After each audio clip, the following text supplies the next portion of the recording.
I'm a bit overwhelmed. Some may call it uninspired. Hey, what's going on YouTube? My name is Naait and I'm an AD carry Jhin main, currently sitting at plat 5 with 400k mastery points, split across 2 accounts. Today I'm gonna cover new builds for Jhin, for both runes and items that I think work best in this weird bot lane, BRUISER meta, whatever is going on. I think it's important to note that this guide is not meant for people that just start out playing Jhin. This is really meant for people that are kind of struggling in this meta and they don't really find a build that really works for them, so maybe this helps. I see a lot of people complaining about the current bot lane meta and how like you can play anything you want and it just works and AD carries don't really have an impact. So hopefully I can change that and make you feel more comfortable in AD carries again and actually useful. So first of all, let's go over the runes. There's really only 2 setups that people use right now, and it's Fleet Footwork, which is the same old, and Hail of Blades, which is kind of new. And it's important to note that Hail of Blades is way better than you would expect. I mean, it gives you attack speed, and of course attack speed gets converted to AD, and it gives you movement speed when you crit. So it's a great stat to have. And Fleet Footwork got nerfed early game, so it's not really that useful to have it anymore. And Hail of Blades is great for trading. So I would recommend going with Hail of Blades. I don't think you should go for Fleet Footwork, and I will have some clips later on to show you exactly why I don't think it's a good option.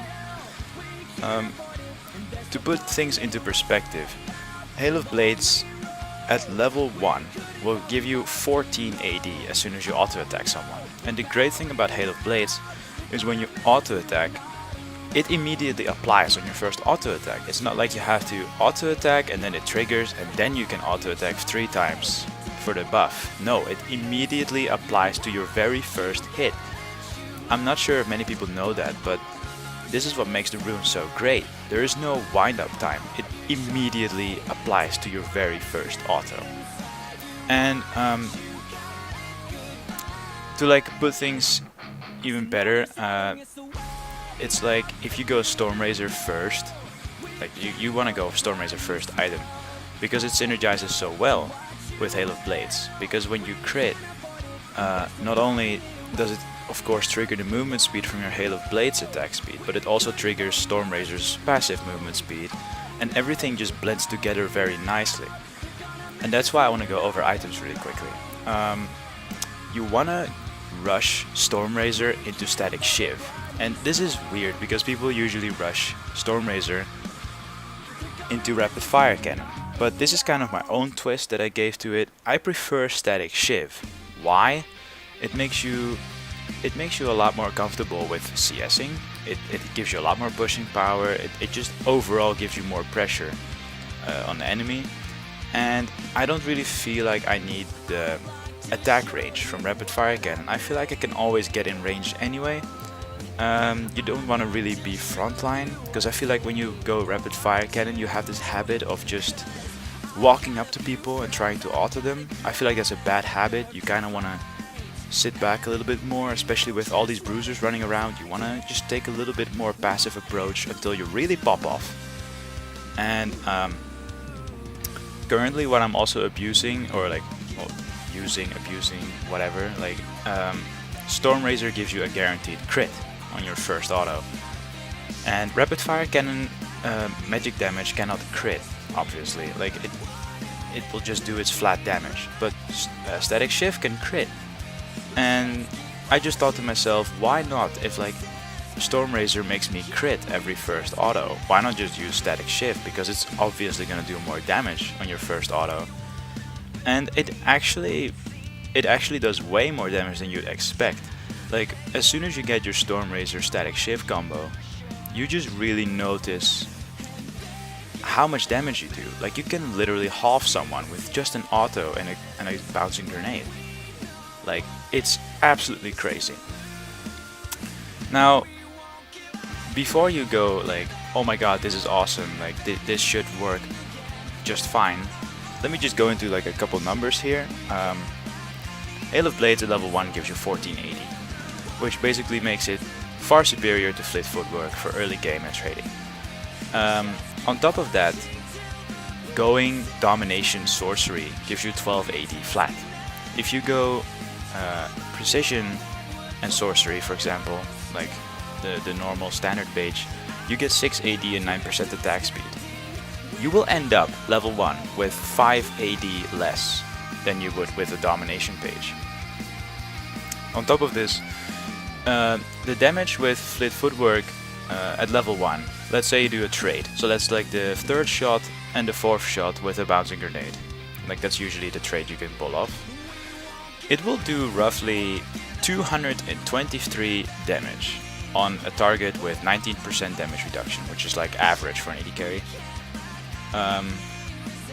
And if you do 4 shots with Fleet Footwork, so like a full clip, it will do 290 damage. Mind you, this is without a bouncing grenade, so this is just flat 4 shots. Compare this to Hail of Blades. Hail of Blades will do 270 damage, which is almost 50 more in a level 1 trade. So this is just 2 shots and a bouncing grenade.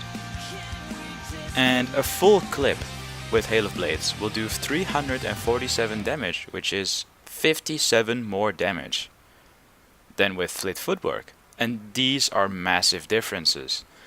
This is what makes you win lane or lose lane. Like, this is really important because you play against these bot lanes that are really focused on poking you and really out pressuring you in lane because AD carries come online so late.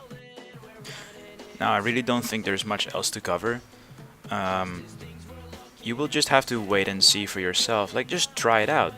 If you go Hail of Blades, rush Stormrazor, get Static Shiv, and you will really feel that as soon as you get that Static Shiv, you don't even need IE yet, you will just notice, as soon as you get Static Shiv, that everything just clicks. As soon as you auto with that Static Shiv, that guaranteed crit, on that squishy AD carry or on that squishy AP carry, or whatever you're facing in bot lane, you will see that you will do a lot of damage. You will really get that feeling back of like, oh my god, I'm an AD carry, I am supposed to carry. Because I had lost that feeling for a long time, and it's great to have it back. I hope that this guide will help you guys get that feeling back, because I've missed it a lot and I felt very useless for a very long time now. So hopefully you enjoyed watching this guide. Hopefully it works for you. Please let me know in the comments what you think about it, if you've tested it or if you made an own twist to it. Yeah, just basically open up the discussion and let's adapt together and just get AD carries back to where they belong, which is in the carry position and not being useless, because that's what we've been for a long time now. So thank you guys for watching, and see you next time.